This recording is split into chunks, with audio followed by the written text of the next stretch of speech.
So hello guys, in this video I will show you how to delete blueprint on Zoho CRM. So for that you will need to open any web browser on your computer and then search Zoho CRM.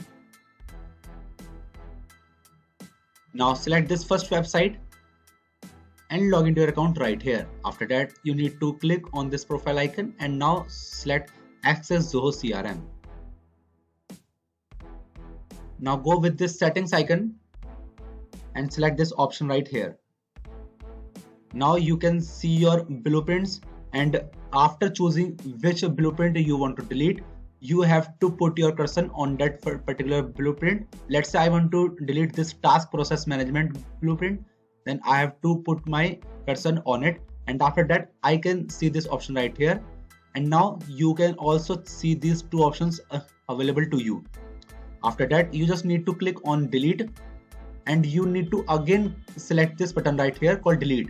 So guys, after selecting this button right here, you can successfully delete your blueprint on your Zoho CRM. So that's how you guys can able to delete your blueprint on Zoho CRM, and that's it for the video guys.